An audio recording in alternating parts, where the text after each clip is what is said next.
What's going on, everybody? My name is Justice. I'm with my guy. It's popping, it's popping. It's your boy Tyaire. How y'all doing? And you're tuned into the Silky Boys podcast, the way these podcasts out for your sports news. What's going on in the culture right now? Tyaire, the semester is over, bro. How you feeling this week, bro? Bro, I'm feeling, bro. I'm glad it's done, bro. That's all I can say, bro. Finally, bro. A long semester is over, bro. But it seemed like Yeah.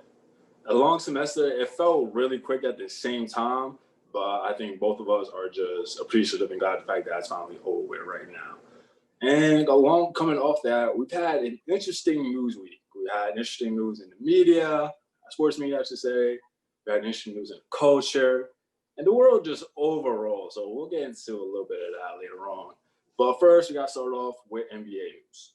We had another blockbuster trade that happened earlier this week. John Wall being traded from the Washington Wizards to Houston Rockets in exchange for Russell Westbrook. This is a rare trade in the sense that it's the rare player-for-player trade, and Washington only gave up a first-round pick in exchange for Wall or in order to get Westbrook.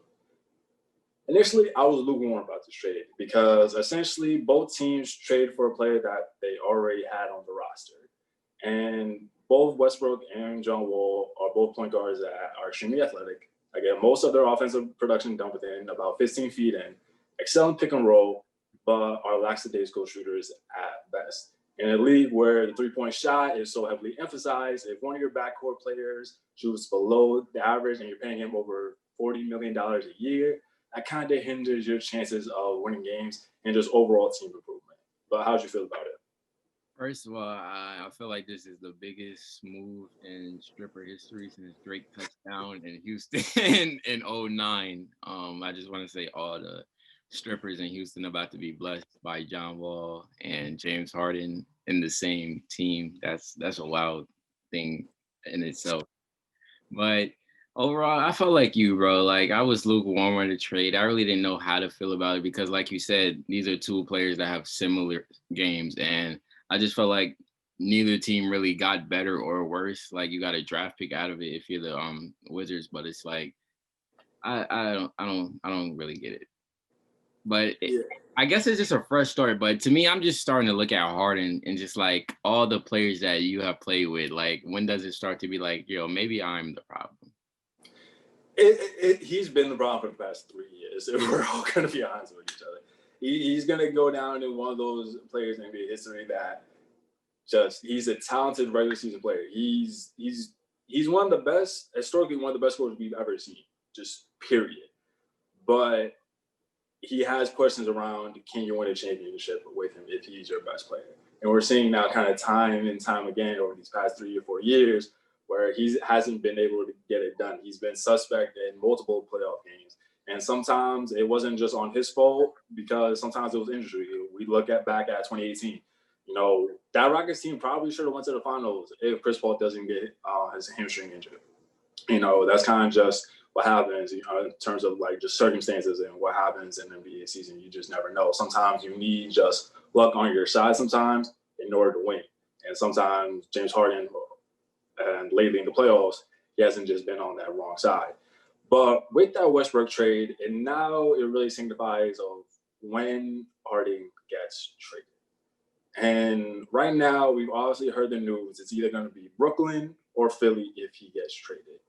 So it's December 4th. Do you think he gets traded before the season, in the midst of the season, or after? I feel like just the craziness of 2020, I just feel like it would allow us to have that one final crazy moment of the year. So I feel like it's going to happen before the season because I feel like at the end of the day, the Rockets are going to have to break because if Harden's just like not answering their calls, not showing up to training camp, that's just going to cause turmoil in that new roster that they're building over there. So I just feel like they're eventually going to have to trade him away because it wouldn't make sense to start a season with him and then trade him midway. But I could see a situation where, like we said last week, he could end up somewhere like Kawhi, bro, and they just trade him nowhere to where he wanted to go because there's a new GM there and a new coach. So like, if he's like playing this, oh, I don't want to talk to you game, they might pull that with him. They could, but John Wall and Harden were working out this past summer, and actually Harden did come out and say, "I prefer to play with John Wall over Westbrook," over after obviously what we saw in the bubble with the two of them. But so I want to bring up this point. So the only suitors, like I said, are really Philly and Brooklyn. He's most likely, if he gets traded, it's probably going to be Philly just because Houston's going to want to get a young star back in exchange for Harden. Because Harden is still plays at an MVP level and is still one of the top 5, top 7 players in the league right now. So if he gets traded to Brooklyn, you're not getting those star players back, a star caliber player back. You're getting a lot of pieces, a lot of future assets, but nothing really to put fans into the seats. But with Philly, Ben Simmons, he's going to be your star attraction, and we'll finally be able to get to see what a Ben Simmons team is going to look like potentially with John Wall and all the rest of the moves that they made throughout the offseason. But I wanted to bring up this point because Brooklyn still has a chance of getting him despite that. So I'm not going to take credit for the trade. Bill Simmons came up with the trade. I just want to read it out to you and just get your initial reactions for it. So in order for Brooklyn to land Harden, it would have to be a 3-team deal involving Houston, Brooklyn, and Denver. So here's what happens. If it happens, Brooklyn would end up getting James Harden and PJ Tucker. Denver would end up getting Jarrett Allen, Spencer Dinwiddie, Landry Shamet, and 2 first-round picks. Houston would land Karis LeVert, Gary Harris, 2 future first-round picks, and the crown jewel, Michael Porter Jr. Off that, what's your initial reaction? I like that pick because not only does Brooklyn get another piece along with Harden, that team would be crazy with PJ Tucker, Kevin Durant, Kyrie, and James Harden all on the same team. That's just and DeAndre Jordan. That's a wild team. And for Houston, I like that pickup of that addition of Michael Porter Jr. And you said Gary Harris too? Gary Harris and Karis LeVert as well.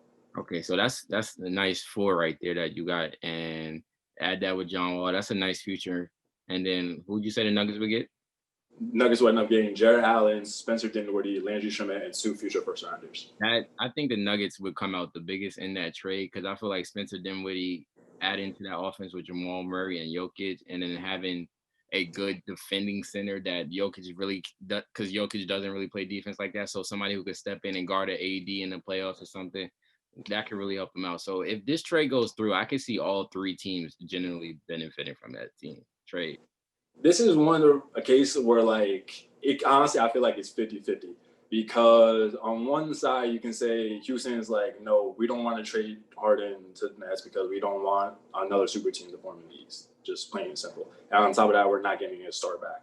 And if you're Denver, you're from the standpoint that we're not giving up Michael Porter Jr. because he can one day potentially be a top 10, top 5 player in the league at his peak. And also with Brooklyn, in order to get Harden, you're giving up, again, a lot of those assets to get a superstar back. And granted, that guy is going to, all 3 of those guys, Kyrie, KD, and Harden, they're going to win you at minimum 50 games. But there is going to be, in order to do that, you're going to be sacrificing a lot of your future assets along with your bench. So I could really see like playing both ways. All 3 of those teams talking themselves into it, especially Denver, considering the fact that they feel like they can win a championship right now. And the fact that Michael Porter Jr. really wasn't a main factor in that Lakers series, what we saw last season. So potentially, maybe we could see something like that. Now, a 3-team that exact trade, who knows? Maybe a 4th team comes in, or just who knows what's going to happen. But I heard that trade, and I thought it was really interesting and something that could potentially play out. Just on the Nets point, what you said, like risking the assets. If I'm the Nets, I'm risking all the assets. Harden's the type of player you got to risk it. You can build a dynasty with those 3. I feel like it's the same thing with like AD and all the assets the Lakers traded for him. Like it's worth it when you get that guy and he's going to fit with that offense, especially when you're hearing rumblings of the Lakers possibly trying to form their own super team in the West with possibly getting Giannis one day. So if you're hearing stuff like that, you can try to preset and do preventive defense and try to get Harden, because if he's on the table, that's somebody you gotta go get.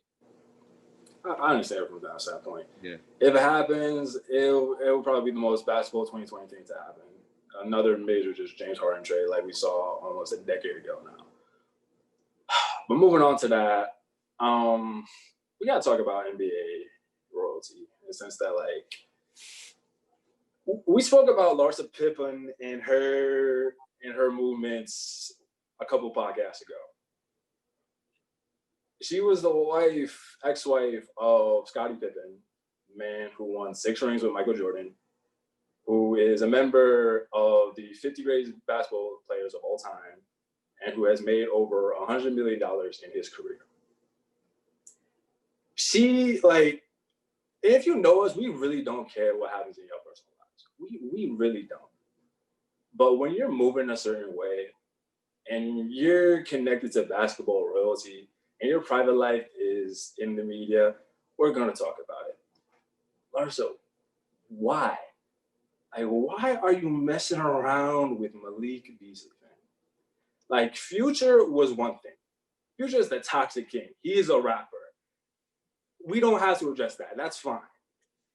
Tristan Thompson, really? I mean, yeah, he has a ring, but like that's Bron's ring, bro. That's Bron. It's LeBron's ring, but like, really? Malik Beasley, fam? Someone who's only 4 years older than your oldest son right now? Someone who's a married man, or was at the time that the photo was taken. No, fam. He got married at the beginning of this year.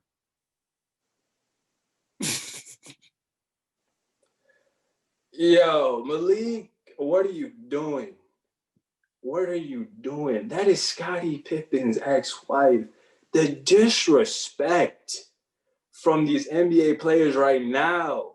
They have no respect for the legend, bro. Like, at all. At all. Like, what is going on right now?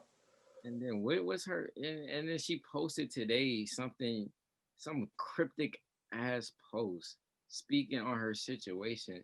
She said, "Don't judge me until you know me. Don't underestimate me until you challenge me. And don't talk about me until you talk to me." Lady, you are married to a member of the 1992 Dream Team, of the greatest dynasty in basketball history. You have disrespected this man's last name for the past 5 years. I don't get what she's doing. How does she not see this? And like you said, this is not even a point of Scottie anymore. You have a kid who plays basketball right now at Vanderbilt University. He will be in the league hopefully in a year or two. So you are fucking his colleagues in the future right now. His potential teammate. You're fucking his potential teammate. If I'm Scottie Pippen Jr., I'm not speaking to my mom right now. I'm not like, nah, mom, you're wilding. Like, Tristan was one thing. Fam. Malik Beasley is an entirely different other. Like, fam, Malik Beasley, and like from Larsa's standpoint, fam, it's like, you're not even messing with like borderline all-star players. You're not even messing with like the D'Angelo Russells of the world. You're not even messing with like the Ben Simmons of the world. You're messing with role players who at most play 20 to 25 minutes a game. Like, really? Man, that's what you're going after, fam. As a groupie, she's in the Hall of Fame, bro. Scottie Pippen bagged you. You had his kids, and then you took half of everything that he made. You're set for life. You have half of his assets, and you have family ties to him because you share a son with him. Actually, multiple children with him. You're good. You don't have to do anything for the rest of your life. You don't. Go mess around with a doctor. Go mess around with a lawyer. Go mess around with somebody in the MLB, for God's sakes. Why are you messing around with NBA players, man? And again, the role players at that. Role players. Who couldn't tie Scottie Pippen's shoes. That will never be able to play at the level Scottie Pippen played back in the 90s. They'll never be able to sniff a championship. A bucket on Scottie Pippen in his prime. You're doing this to people who can't even score points on me. No, dude.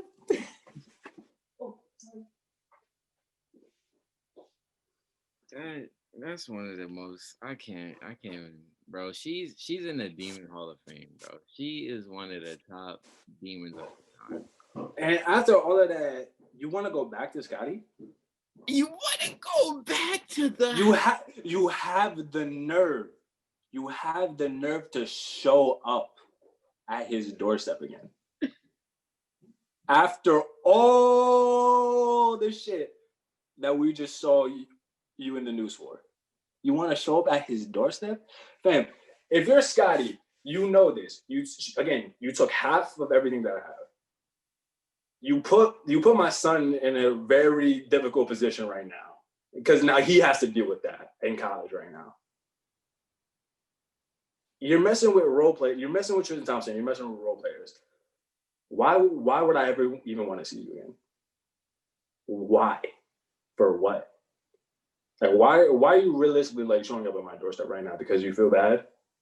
Because now you realize the position that you put not only yourself, but me and our son.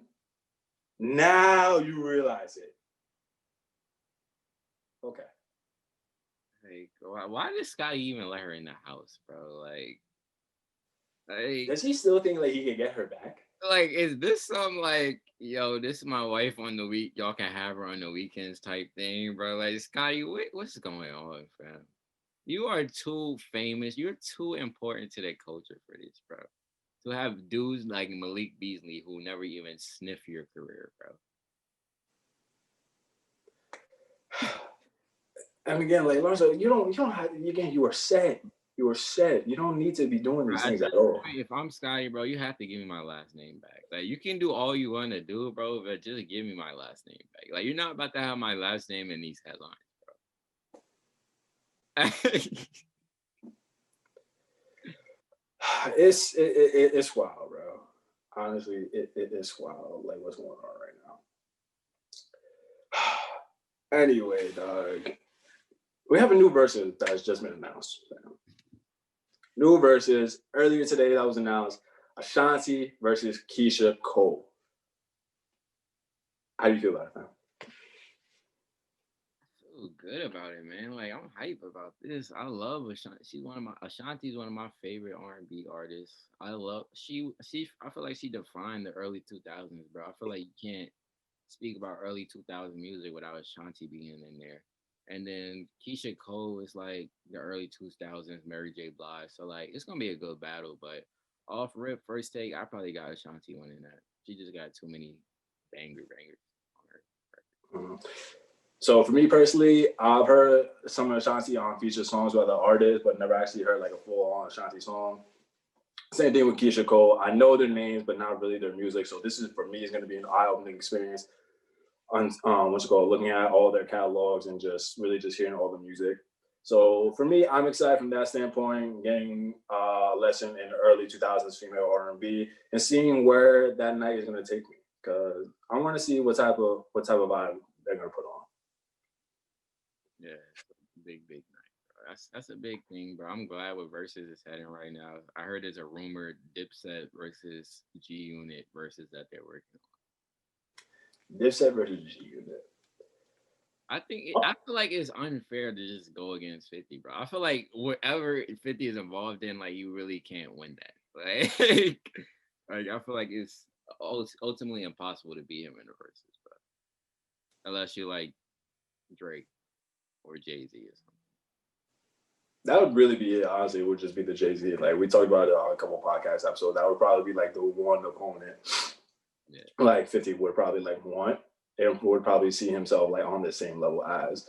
But overall, like Dipset versus G Unit, like I feel like Dipset is gonna have like a lot of those, like similar to like what Jeezy had, like a lot of those like cult like anthems, like where like regional is gonna speak with a lot of like regional music heads. But as far as like G Unit, like globally, like everybody knows. Like, and when just comparing the two, like on paper, you probably know that G Unit is gonna come on top of that.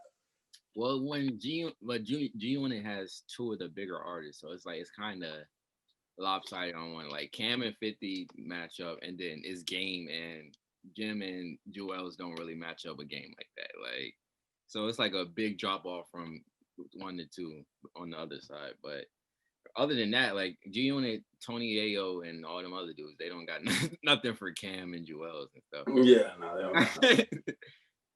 Except what I'm playing.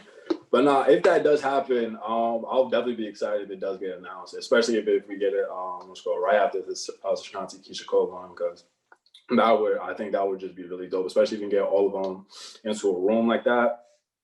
Exactly. I think it would be really dope. They used to have a little tiff back in the day. Like, so that would be dope to see them in a room together. That would definitely be dope, man. Why don't you go December 4th? Also, real quick, just want to say happy birthday to 2 legends in the game right now, Jay-Z as well as Lil Baby. Lil Baby, keep doing your thing. Cole, you already established. We know what you've done, fam. But shout out to Lil Baby wait. How do we walk into this podcast and not discuss the murder that took place last Saturday night? Oh, yeah, we got to talk about that. That somehow slipped my mind. Ladies and gentlemen, I just want to take a quick moment of silence for young Nate Robinson right now.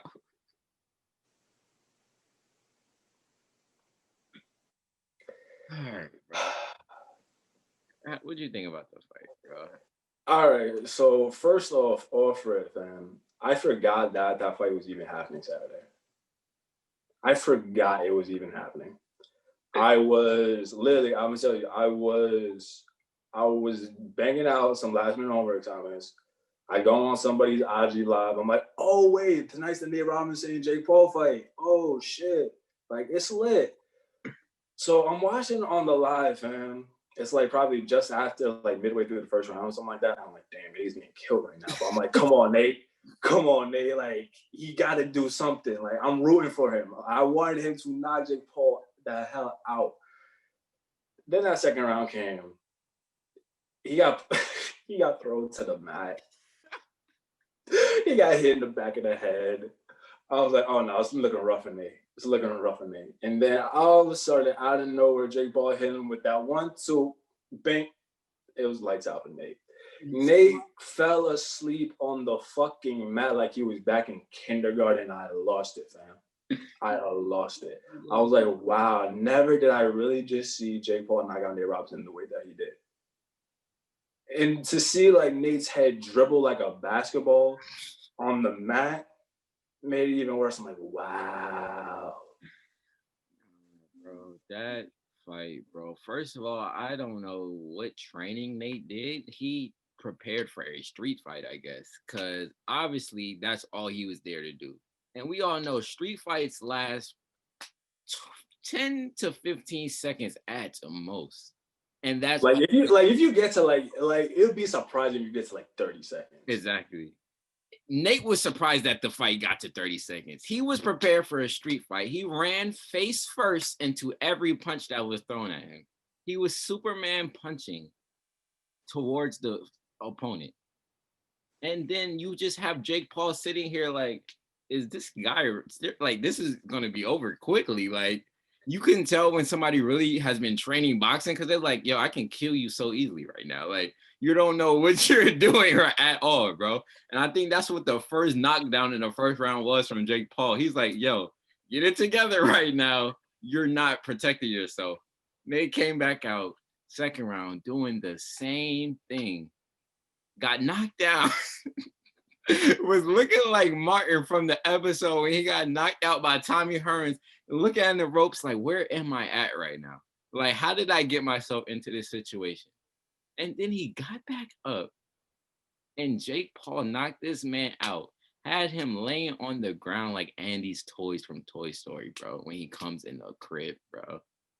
Like, it was a lifeless body. I swear to God, for a minute, I thought Nate was dead, bro. I was like, did we just witness this man die from Jake Paul?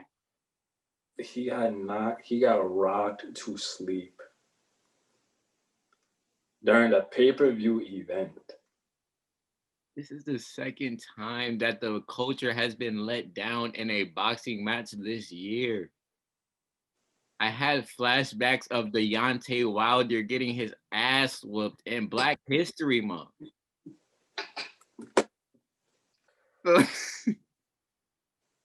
I'm gonna need y'all to stop saying y'all doing it for the culture in these boxing matches against these white men, bro. Because they are kicking y'all ass right now. Like, fam, Nate said he was doing it on behalf of the NBA. He was doing it on behalf of athletes everywhere. He was doing it on behalf of his kids. For him to perform the way that he did was an embarrassment to all three things he was trying to represent. The funniest, And like, I want to ask you this question, like realistically, if that was your dad, right? If that was your father, that got knocked out the way that he got knocked out, what is that first interaction going to look like as soon as you walk through the door? bro, if my dad got knocked out by a Disney Channel star, he will have no respect from me ever again in my life, bro. I'm like, fam, that nigga that's on Disney Channel right now had you sleeping for 5 minutes, bro. You take out the trash, buddy. I'm not doing anything, bro. Like, it would be no, you cannot stick your chest out to me when I know that a Disney star knocked you out, bro. A vlogger knocked you out. He holds the camera all day, bro. There's no respect in that. You think Nate is getting respect in that house right now? His kids are walking all over him right now. Bro, and also, like, from his kid's standpoint, now his kids got to hear that, bro. Like, his kids got to hear that from all their friends, online, all the time. Because we're, like, here's the thing, like, we're never going to forget this. Ever. Nah, low-key, Larsa made us forget about it. Like, low-key, we forgot about it because we didn't even bring it up, bro. Like, that's how fast. Nah. We're always gonna remember when we see him. Yeah, when we see him. But like, when we see him, we're always gonna remember. Like, it was a hot 2 days for him. Like, I was like, yo, if I'm there right now, I wouldn't want to be by my phone, bro. Like, right? Because the memes, because they were quick. They were quick as hell with the memes, dog. Oh my god, that was like, from a comedy standpoint or humor standpoint, oh my god, it was perfect. We gotta have a top, like, internet moment, like on one of the last episodes of the year. We gotta have a top moments of when the internet was wilding this year, bro. Because the memes was great, bro. The Teddy Riley thing, the memes are great. Those were some of the best nights on the internet, bro, this year, bro. Honestly, just it was just comedy after comedy. Like, every post, like, oh my god. Like, I remember, like, my friend sent me, like, Paul Pierce's story. He was rooting for Nate, and like, he was rooting for Nate in one slide, and then immediately the next, you just see him face down on the mat. Like, that was me in my cousin's house. I was like, let's do this. I was like, oh my gosh, what is going on? I was like, Nate, no. Right, bro. But I knew it was raps when he ran face first into the first punch. I was like, yeah, he did not train for this, bro. He did not. He did not train for this, bro. Like, oh man, like, fam, like, you won 3 dunk contests, bro. You played in the league for like 10 years, dog. Like, did you really need, like, to check this badly, bro? He erased all that. Nobody's gonna remember you for your dunk contest, for anything. You are remembered for being laid flat out by Jake Paul, bro. That's your memory, bro. And that's tough that you did that to your career, bro. That's really tough. Like, he didn't have to do this. Like, he signed, like, he voluntarily, like, signed up for He this called Jake Paul out. That's what I'm saying. Like, like, this is on him. He can't be like, oh no, this is like who they matched me up against. Like, no, like, you facilitated this fight, and you wanted this to happen. You wanted to fight, and you got your ass smoked.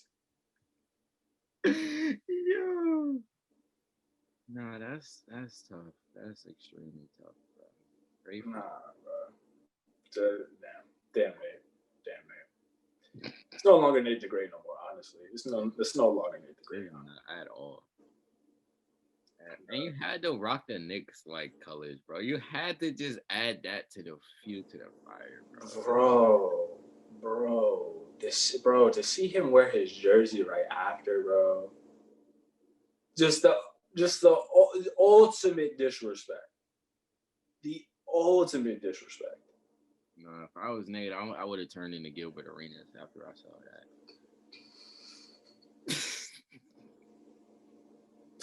Get my strap. Right. Get my strap, fam. That's all it is, dog. And like, yo, did you see the meme where it showed Nate like knocked down, and Jake Paul standing over him, and they compare that to the Ali picture, bro. Yes, bro. Bro, that was the most disrespectful probably meme I've ever seen in my life, honestly. It's one of me, bro. Is Nate knocked down on the ground, bro, and all the ancestors just looking down on him. Bro, the Martin Luther King, Malcolm X. Bro, Malcolm. He was so disgusted in that picture, bro. He was like, this nigga here, bro. Like, don't you ever do anything against me again. Don't ever do anything for the culture again. Just hang it up. Just hang it up. And also, like, what this does, it proves, like, sometimes, hey, just because you think you can fight doesn't actually mean, like, you can fight, man. You have to learn how to box. Boxing is the most technical sport in the world. Like, a lot of people will say, like, oh, yeah, I can fight. Like, no, you think you know how to fight. You don't know how to fight at all, man.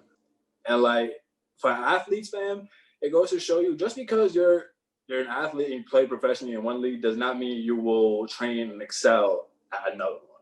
Like, just simple and plain. Like, McGregor and Floyd, like, that should have proven that. That should have proven that firsthand. We didn't have to see it again from you. Like, fam, again, just stick to basketball and you was fine. Like, That's you it. can play basketball. You can't play boxing. You have to know how to box. Like, it's two different sports. Yeah. Like, there's two different approaches, fam. One's is X and O's and skill. The other one, like you said, it's technical. It's a whole different league. It's a whole different league. Yeah. New Music Friday, fam. A couple of stuff came out. We had Baby releasing 2 songs, Every Day and All Me. Both bangers. Just proving again why he's the best rapper out right now. Had that. You had DJ Scheme releasing a whole collaboration album. I haven't gotten a chance to listen to that, but I saw he had a lot of Florida rappers on there. I saw he had a Ty Dolla $ign feature on there too, so I'm gonna listen to that. Probably get back to y'all on that next week. And I'm trying to think of anything else, but I think that was really it. Amine, he dropped his deluxe of Limbo. I personally liked the original Limbo. Really like that. I still have to give that a listen, but if you're a fan of Amine, definitely check out that. I'll say that. Yeah, and Love Renaissance dropped the album too. That's like Summer Walker, The Black. They dropped a little holiday album. It was dope. I'm messing with that ghetto Christmas song. I like that, bro. I like when artists drop a holiday album, because if you drop a good holiday album, that's money every year in your pocket, bro. Like, that's gonna play every year without a doubt. Like, Mariah Carey get M's every year this time of year. Every time. Like, honestly, like, different from the Mariah Carey bag, like, I still bump like every Christmas song. Like, some of y'all don't know what that is, but if you know Montana 300 and that whole collective, definitely go check that out, because that is the hardest Christmas song ever. I swear to God. Make a fire Christmas song, that's about to play for years to come, bro. Definitely, man. All right, anything else you want to talk about today, bro? Nah, bro, that's it, bro. Wait, no, I do gotta just do an honorable mention, bro. This might be the greatest demon of all time right now. She's in her MVP season right now, bro. I just gotta give a shout out to Lori Harvey, bro. Like, the things she's doing right now, bro. I don't know if you know, bro, but she's now confirmed to be dating Michael B. Jordan, bro. So in the span of the past year and a half, she has had Trey Songz, Diddy's son, Future, and now Michael B. Jordan. That's a hit list. That's a list right there, bro. That is a hit list. Wow, you banged that out, and damn. Breaking these niggas' heart and not caring about it. And I respect it, bro. When you dogging nigga, I gotta give you your credit, bro. She's MVP top demon right now, bro. Let her, she's in her MVP season right now, bro. So Shouts out to Lori Harvey. Because at the end of the day, the reason why she's killing right now, because she doesn't need them. That's what's the worst part about it, bro. She's set for life. Her dad's Steve Harvey, bro. That's why she's killing the game right now. Because she could break all these rich niggas' hearts because she don't. Nah, I need to get with another rapper after Michael B. Jordan because I'm trying to hear like more like heard from her. Nah, bro, but I gotta appreciate her because we about to get a Future album off of the pain she caused, bro. So oh yeah, that's what I'm saying. Like, I need her to date like another rapper and then break up with him like 5 months later after the fact, so I can hear the more hurt bars. I'm waiting for the Future Killmonger bar right now, bro. I'm waiting for it, bro. Like you knocked me out when I saw you with Creed. Nah, because honestly, if there's any indication of how Future's gonna come in this next album off Baby Pluto, like I am looking forward to it because he really got his shit off on there. Watch out for the Creed flip, bro. You about to flip Creed in a way, but you knocked me out. All right. With that being said, we're gonna wrap it up. Thank you so much for watching. Thank you so much for listening. Remember to like, share, subscribe, tell your friends about it, tell your family about it. Give this podcast to someone for the holiday season. Why not? It's time of giving. Go for it. With that being said, we'll catch you on the next one.